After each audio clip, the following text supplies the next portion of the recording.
Et donc, le plan du module, il est assez simple. Nous allons débuter rapidement, pour ceux qui n'étaient pas là, une présentation du formateur, les objectifs du module d'aujourd'hui, le rappel un peu de la démarche pour cette élaboration des budgets de trésorerie, pour ceux qui n'ont pas peut-être eu la chance de suivre la session le samedi passé. Donc, nous allons rapidement rappeler la démarche.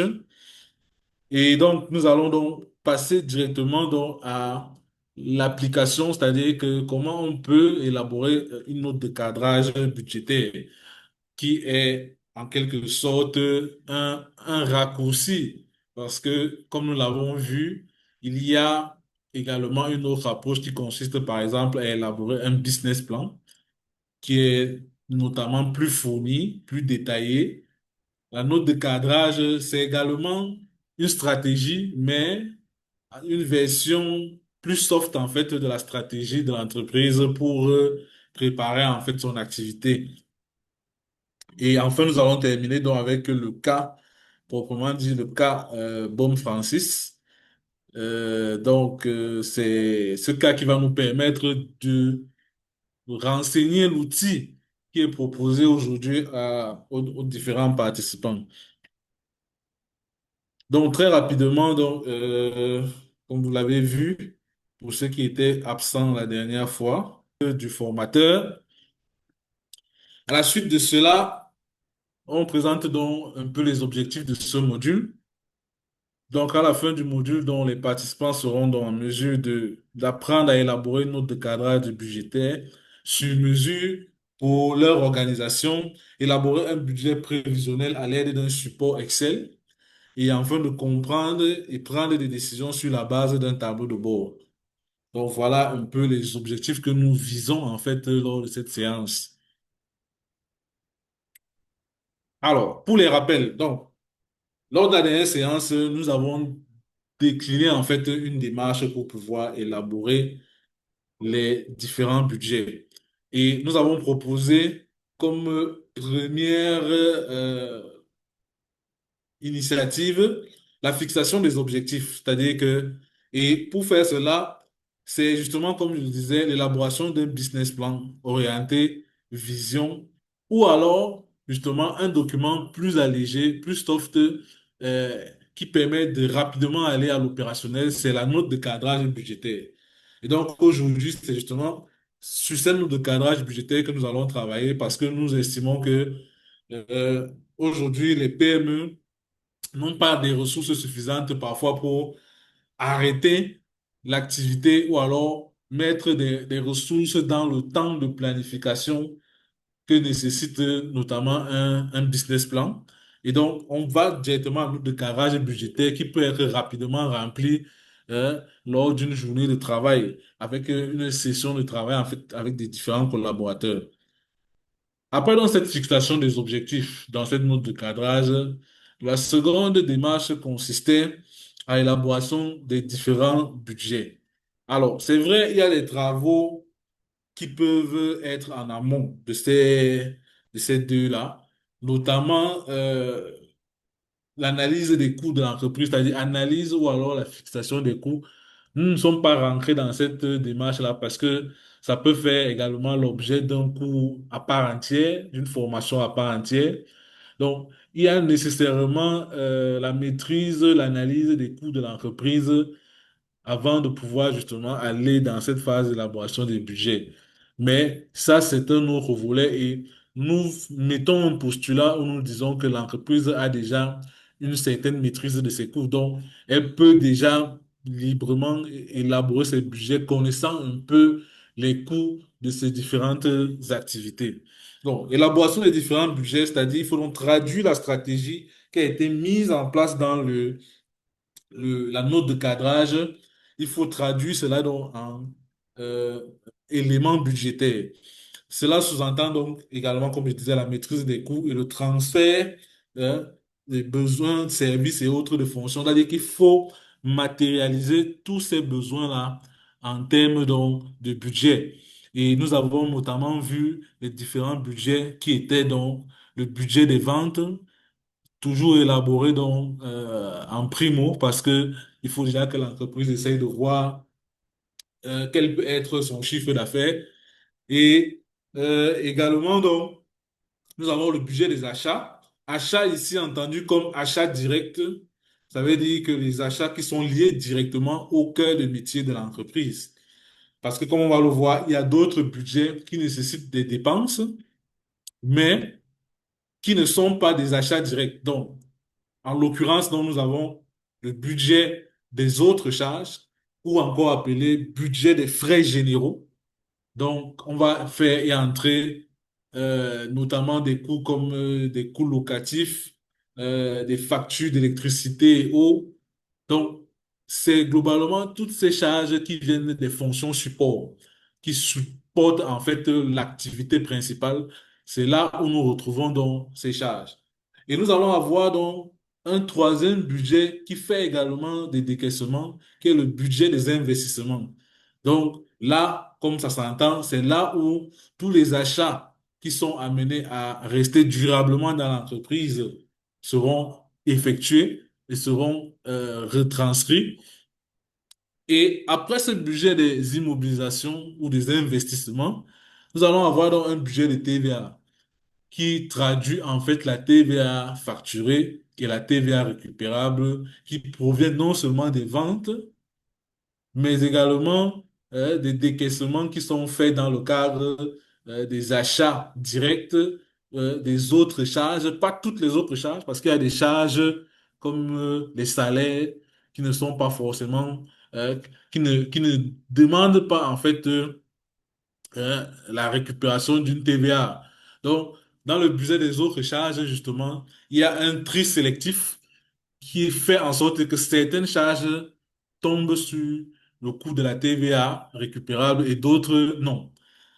Donc, voilà donc les quatre principaux budgets justement qui vont demander à ce que nous récupérons donc la TVA et qui sont des décaissements en réalité.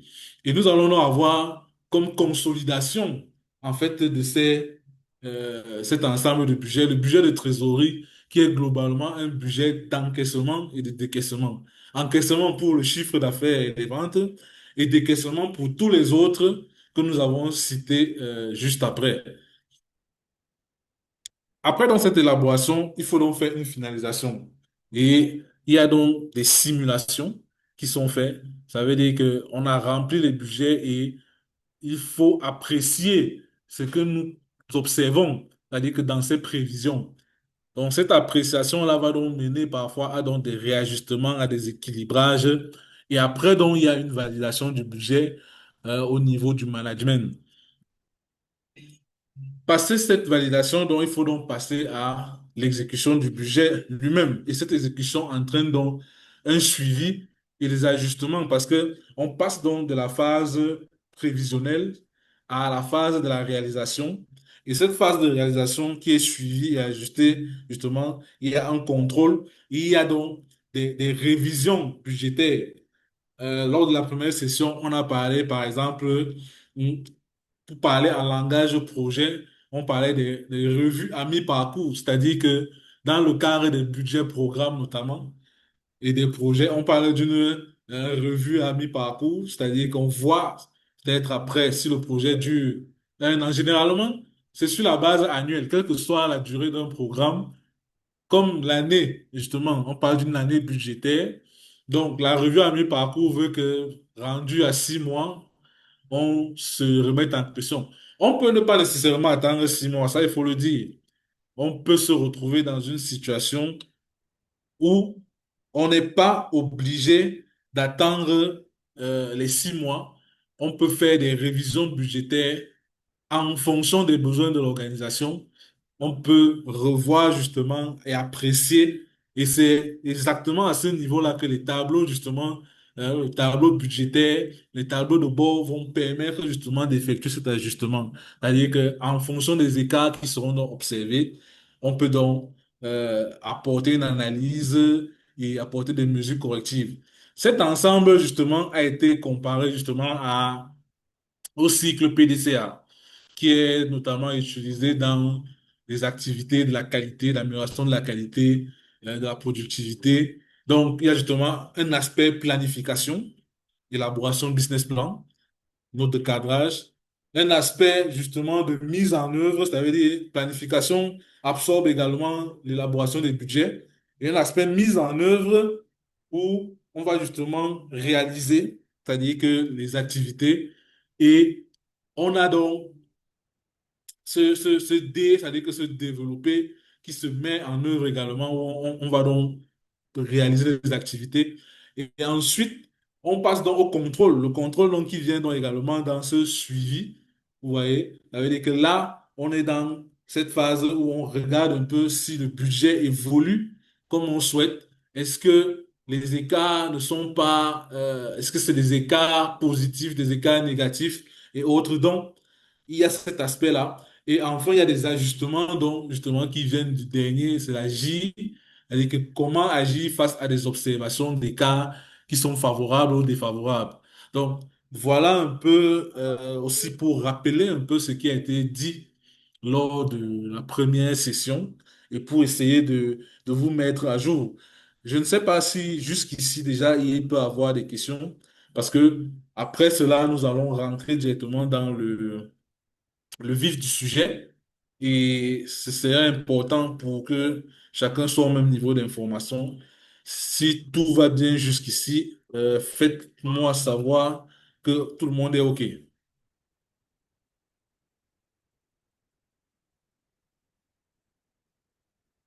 Tout va pour le mieux. Alors, entrons donc dans le vif du sujet. La note de cadrage budgétaire. C'est quoi exactement cette note de cadrage? C'est donc un document interne, comme on l'a dit, qui va permettre à l'entreprise d'encadrer son activité budgétaire. Ici, nous proposons donc un modèle qui comporte 9 parties, ou plus exactement, je dirais même 10. Donc, premièrement, donc, nous allons avoir le contexte ou l'introduction. Donc, dans ce contexte d'introduction, de manière descriptive, ce qu'on peut dire, c'est que il va permettre en fait de décrire une situation actuelle. Et il faut également créer dans cette introduction justifier, parce que justement on parle de contexte et justification, il s'agit en fait de justifier, de justifier en fait, euh, comment dire, le pourquoi de cette, de ce budget, le pourquoi, qu'est-ce qui nous amène en fait dans ce travail-là. Donc, je voulais demander donc également s'il y a des participants parce que il faut que l'exposé soit un peu vivant. Est-ce qu'il est possible que un des participants continue la lecture à partir du périmètre et de la période, qui nous lise un peu tous les éléments du tableau à partir du périmètre et de la période? Est-ce qu'il y a un volontaire? Oui, je peux lire, hein. Oui, oui, Ok, je allez-y. vais À essayer partir du aussi. périmètre de la période, c'est ça? Oui, oui. Oui. Donc la suite, c'est objectif budgétaire. On dit dans la description que voulons-nous atteindre? Tracer la route de la performance et de la croissance. Hypothèse majeure. Les bases réalistes qui soutiennent nos prévisions. Méthodologie. Un processus structuré pour faciliter chaque chiffre, pour fiabiliser chaque chiffre, pardon. Responsable et acteur lié, clé du budget. Qui fait quoi pour garantir l'exécution?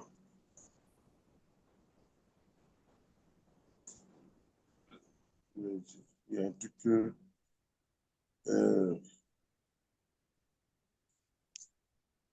ok. Responsable du budget dit, en fait, je n'arrive pas à voir le bas là.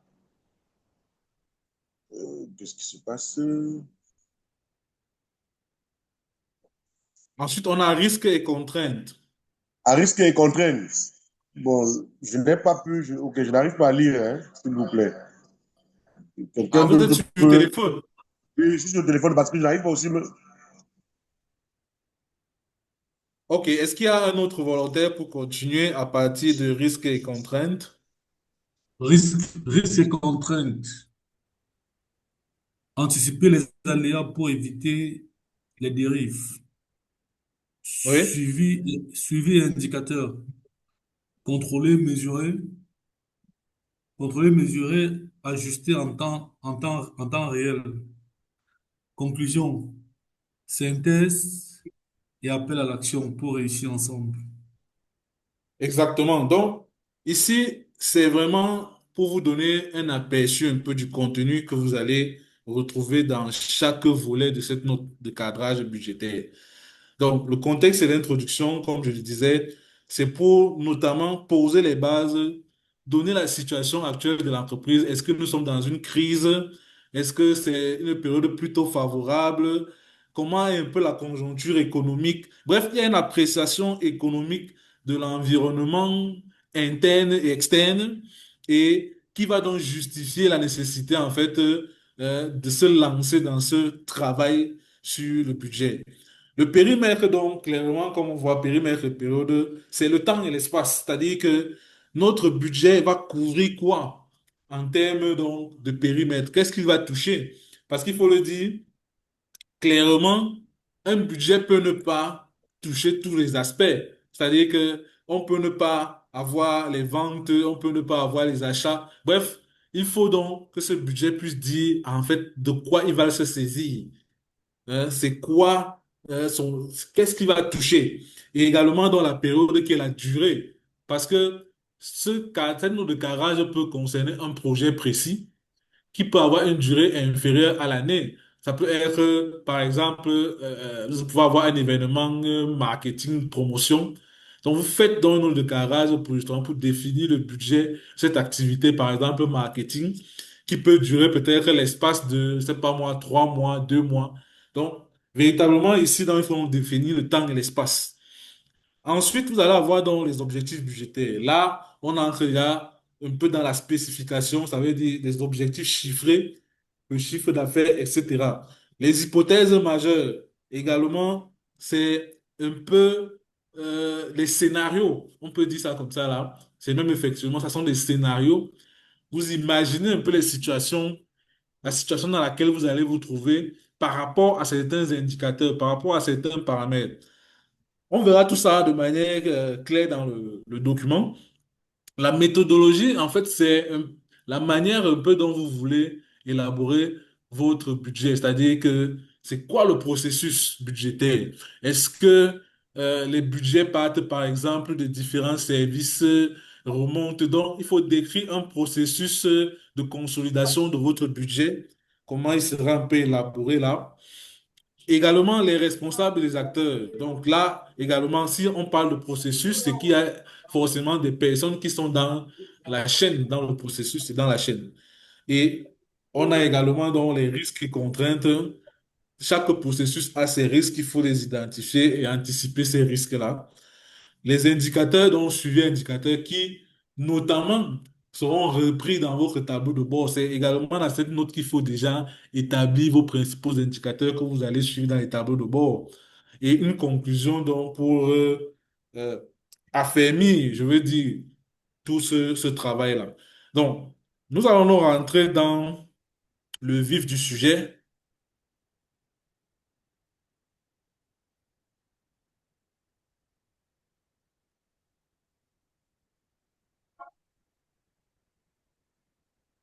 J'espère que c'est toujours visible pour tous.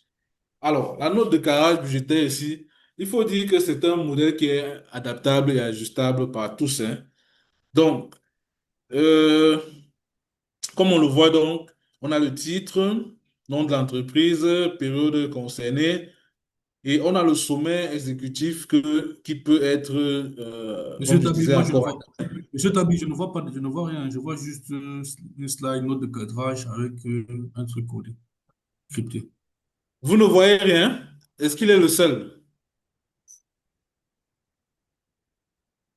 On ne voit rien. On ne voit rien. Alors, un instant,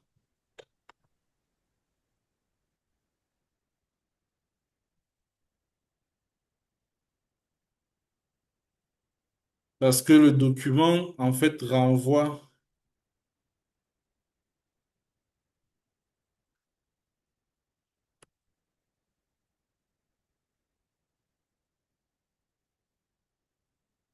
Jusque-là, vous ne voyez rien? Là, on voit, c'est la slide de présentation de départ.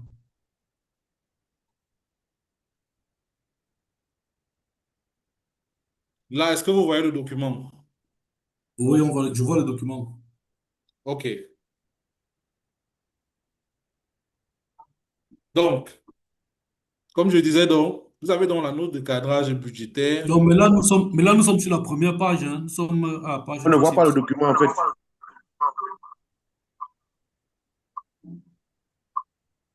On voit la première page de ton PowerPoint.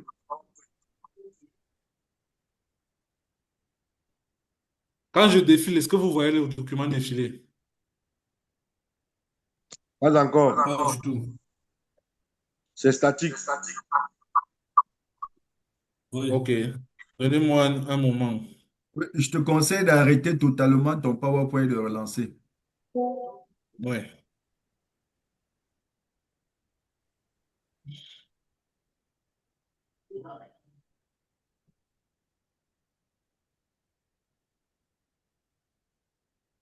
Là, vous voyez le document? Oui. OK. Donc, là, je partage directement sur Word parce que je me rends compte qu'en partageant avec un lien sur PowerPoint, il y a peut-être quelques soucis. Donc, je suis allé directement sur le fichier Word. Donc, vous avez dans la note de cadrage budgétaire, nom de l'entreprise, période concernée, et vous avez donc le sommaire exécutif, comme je disais, avec les neuf volets. Et dans le détail, donc, vous avez dans votre contexte, comme je disais, où vous avez dans la liberté de poser les bases, c'est-à-dire que quelle est la situation économique interne et externe qui justifie en fait ce projet budgétaire. Donc, c'est ici qu'il faudra donc décrire cette situation-là en fonction de vos réalités. Puis vous avez dans le périmètre, comme je disais, ici vous avez dans les domaines, notamment, comme on a présenté, les domaines, c'est les différents budgets. Vous avez les ventes, les achats, les autres charges, et investissements, TVA. Est-ce que dans ces domaines sont inclus ou non? C'est là où vous devez donc le préciser et vous pouvez ajuster avec un léger commentaire qui précise le pourquoi du comment.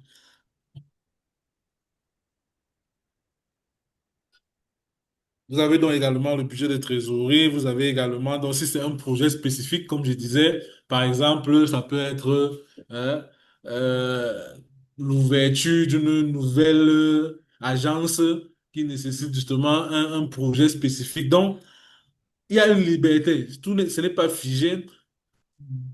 Il faut prendre ce document en fait comme un template sur lequel vous pouvez apporter également votre réflexion pour l'améliorer. Les objectifs budgétaires, donc, vous avez donc un objectif général, vous avez des objectifs spécifiques. Il faut ici là que tous vos objectifs soient chiffrés, notamment quand on parle de budget. Généralement, vous allez avoir des objectifs du type atteindre, par exemple, un chiffre d'affaires de temps, réduire, par exemple, les coûts opérationnels de temps. Donc, ici, là, on parle vraiment budget, on parle chiffres. Tout doit être matérialisé en réalité en termes monétaires et chiffrés. Donc, c'est également un travail donc, que vous devez faire au niveau des objectifs budgétaires parce que c'est ça c'est le contexte que vous avez posé. Vous pouvez dire, par exemple, qu'il y a une récession, l'activité freine, donc nous voulons relancer l'activité en faisant ça, ça. Il y aura des investissements comme cela. Et donc, c'est pour ça que nous visons donc un chiffre d'affaires, par exemple, de 25 millions, donc une augmentation, par exemple, de 15% par rapport à l'année précédente. Voilà un peu l'idée qui doit que doit porter, en fait, cette note de cadrage budgétaire-là. Et On a donc parlé donc des hypothèses, c'est-à-dire qu'en quatre, nous avons donc les hypothèses majeures et les scénarios. Ici, donc, vous pouvez avoir donc le prix de vente que vous allez appliquer durant cette période budgétaire. Ce prix de vente, il est capital. Vous avez également le chiffre d'affaires que vous ciblez, le taux de marge brute, c'est-à-dire que ici, nous considérons que le taux de marge brute, qui est la première marge, c'est l'une des plus importantes marges et c'est lorsque vous avez justement retiré en fait toutes les charges qui sont liées directement à la fabrication de votre service ou de votre produit. Donc, ensuite, on parle également donc tout ce qui vient après les trois aspects sont liés aux besoins en fonds de roulement au BFR. C'est également un indicateur assez parlant et notamment pour avoir une expression de cet indicateur, il faut donc présenter les scénarios en termes de règlement client. C'est-à-dire que vous pouvez justement dire donc que mes clients, d'une manière générale, j'accorde à mes clients 50% de paiement comptant et 50% peut-être après un mois ou deux mois. Mes fournisseurs également, aujourd'hui, j'ai travaillé avec eux. Je suis en mesure de dire que avec eux, je paye peut-être 40% comptant, 30% après un mois et peut-être donc 30% restant le deuxième mois. Donc, voilà les scénarios en fait que vous devez déjà pouvoir élaborer. Et également dans la rotation de votre stock qui doit être présenté en termes de jours. Ces trois éléments vont permettre, avec l'estimation du chiffre d'affaires, de calculer en fait votre BFR. Donc, voilà donc aussi donc ces scénarios, ces éléments, ces hypothèses qui, comme je le disais, vous pouvez encore y apporter des informations. En consultation, ce document est fait sur mesure, c'est-à-dire que ce que vous voyez là, ce n'est que un template. Quand la consultation est faite, il faut ajuster, intégrer les éléments en fonction en fait de la demande du client, des problématiques propres à une organisation. Là, nous n'avons que mis certains éléments qui nous semblent également un peu clés, mais il n'est pas exclu de pouvoir y ajouter d'autres. Vous avez également dans la méthodologie de la boisson, comme je disais, comment le budget va être, le processus budgétaire. Ça, quel est justement ce il faut un peu décrire ces aspects-là pour un peu plus de transparence, je dirais, et pour que les uns et les autres commencent, parce que juste après, vous avez justement les responsabilités. Alors, si on ne connaît pas la démarche, les responsables ne sauront pas quoi faire. Donc, il faut déjà leur décrire en fait le process pour savoir que, par exemple, comme je disais, vous avez une administration où vous avez les directions, hein, les départements, les services. Donc, on peut donc parler d'une démarche, par exemple, bottom-up, où on commence par exemple avec les services qui préparent le budget du service. Le service monte, je sais pas moi, au département. Après ça, ça monte donc au niveau de la direction. Bref, il faut décrire donc cette ascension hein, budgétaire-là. Comment le processus va se faire et juste après, présenter justement donc les différents acteurs, les responsables et acteurs qui vont pouvoir travailler donc dans ce processus budgétaire-là. Juste après, donc, le process, les responsables, il faut donc identifier également les risques dans, non seulement dans le processus d'élaboration, mais également dans l'exécution même du budget. C'est-à-dire que, et ici même, on parle notamment plus des risques dans l'exécution. Également, donc, il y a quelques éléments qui ont été proposés. Là, vous avez donc les risques, la catégorie des risques macroéconomiques, par exemple. Donc, comme vous pouvez voir les différents éléments là, une hausse imprévue des prix de matières premières, baisse de la demande, la probabilité et l'impact. Donc, vous devez donner ces éléments-là et également le plan d'action qu'il y a à suivre pour cela.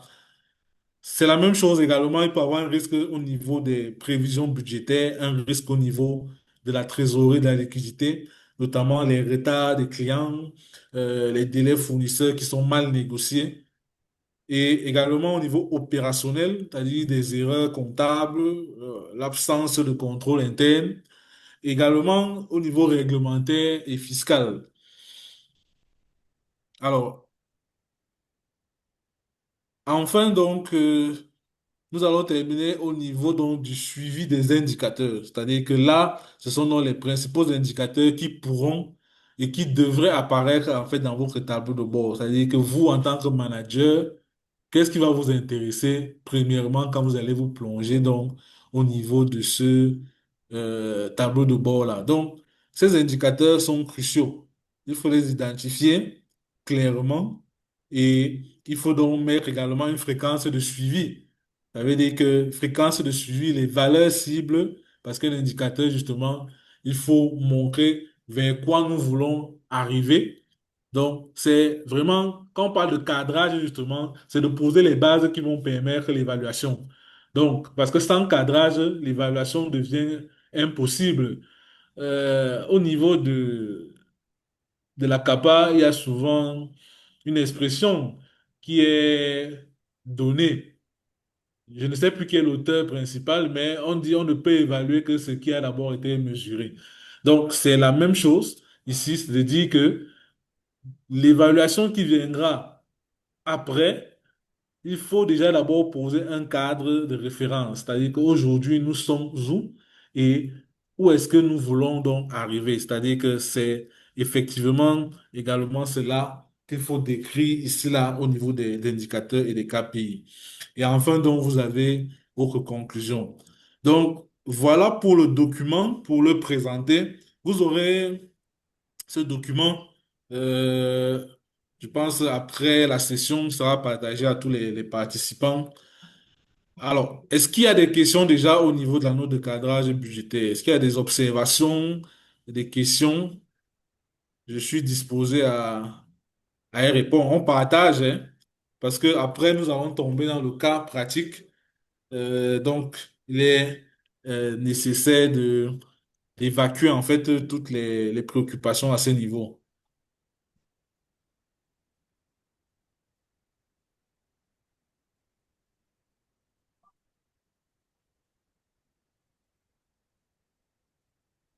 Alors, je pense que le document semble clair, tout le monde a compris. C'est des choses assez simples, hein, et que je suis certain, certains le font déjà tous les jours.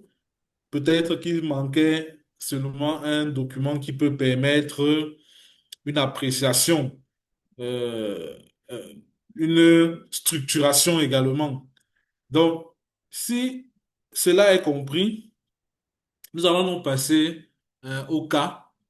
Nous sommes dans les temps parce que cette première partie, notamment, c'était une partie qui était un peu pour moi introductive, c'est-à-dire que c'était encore des aspects théoriques. Donc là, il faut que nous passons rapidement donc, à notre cas pratique, le cas Baume Francis. Ici, nous allons nous attarder principalement sur l'élaboration des budgets parce que réaliser tout le travail, c'est-à-dire qu'à la fois la note de cadrage, nous allons certainement sortir de notre temps. Et donc, ici, nous allons nous focaliser un peu sur l'élaboration du budget, puisque le titre même de la formation, c'est justement élaborer dans ce budget de trésorerie. OK, donc, pour cela, permettez donc que je vous partage le cas en question.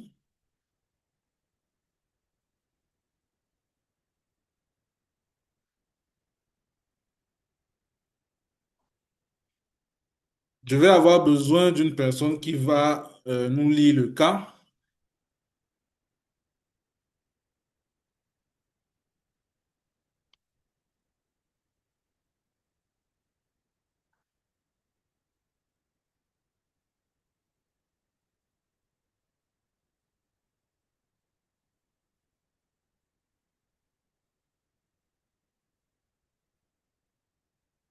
Alors, euh, est-ce qu'il y a un volontaire, peut-être Monsieur Eric Messia?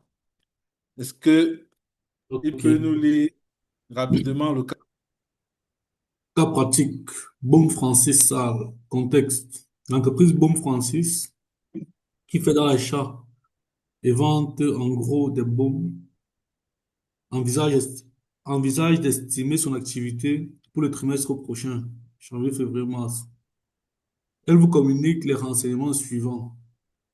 Prévision de vente, hors taxe, janvier 300 000 francs, février 500 000 francs, mars 800 000 francs. Prévision d'achat, hors taxe, janvier 100 000 francs, février 150 000 francs, mars 250 000 francs. Conditions de règlement, client 50% réglé au comptant, 30% le mois suivant et 20% 2 mois. Fournisseur, 30% comptant, 30% dans 1 mois et 40% dans 2 mois. Investissement programmé. Acquisition d'une machine d'une valeur de 200 000 francs. Paiement 60% en février et 40% en mars. Autre charge d'exploitation, salaire 100 000 francs par mois. Charge sociale 20 000 francs par mois. Électricité 15 000 francs par mois. Eau 5 000 francs par mois. Début du mois suivant pour les trois rubriques. Loyer 100 000 francs par mois. TVA. Le taux de TVA appliqué aux ventes, aux achats, aux investissements et aux autres charges d'exploitation est de 19,75%. Situation particulière. Une créance client de 150 000 francs CFA TTC encaissable en moitié en janvier et l'autre moitié en février. Un crédit de 40 000 francs CFA TTC décaissable en totalité en janvier. L'entreprise a une trésorerie initiale de 25 000 francs en janvier. Réalisation, vente hors taxe 350 000 francs en janvier, en février 400 000 francs et en mars 850 000 francs. Les achats hors taxe en janvier 150 000 francs, en février 170 000 francs et en mars 220 000 francs. Avec des conditions de règlement client, 50% au comptant et 50% au mois suivant. Les fournisseurs, les conditions de règlement fournisseurs, 40% au comptant et 60% dans un mois plus tard. Investissement programmé. Acquisition d'une machine d'une valeur de 200 000 francs. Paiement 60% en février et 40% en mars. Autre charge d'exploitation. Salaire 100 000 francs mois. Charge sociale Allô? 20 000 francs. Oui. Bon, il se peut que le micro de monsieur Messi Allô? ce réseau. Je vais continuer.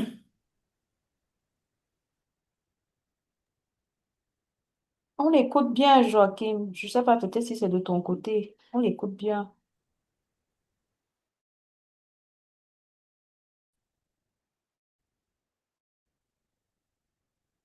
Allô?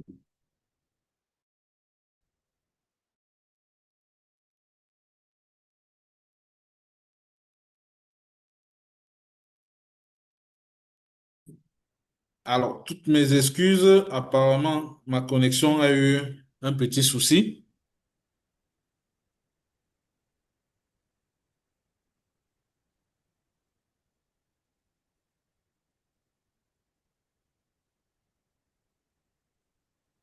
Allô? Oui, Oui, allô? on t'écoute, Joachim. Oui. Bon, je ne sais pas si Messi avait fini la lecture ou alors ça a été interrompu parce que ma connexion s'est arrêtée un petit moment. L'idée, en tout cas, il était rendu aux investissements programmés. Donc, il y a l'acquisition d'une machine de 200 000 francs. Les autres charges, telles que vous le voyez également là, la TVA, situation particulière. En gros, l'idée ici, c'est de dire qu'on a les prévisions, un travail de prévision qui a été fait. Et ensuite, on a ce qui s'est effectivement déroulé. Ça veut dire on a un scénario prévisionnel et on a un scénario de réalisation. Et donc, les travaux qui sont donc demandés, on demande d'établir le budget des ventes, les budgets des achats, bref, tous ces budgets. Et on demande donc quelles sont les observations que vous faites de cette trésorerie potentielle du premier trimestre et quels ajustements vous allez proposer. Donc, l'idée ici, c'est de dire établir les budgets de manière prévisionnelle, ça veut dire sur la base des prévisions, et faire déjà des observations. Et après, on demande également quelles sont les observations qu'on peut faire maintenant sur la base des réalisations après ce premier trimestre. Ça veut dire on a un scénario où on a maintenant exécuté dans le budget, on voit ce qui s'est effectivement passé et qu'est-ce qu'on peut donc apporter un peu comme ajustement ou alors quelles propositions on peut faire. Donc, c'est ce cas que nous allons donc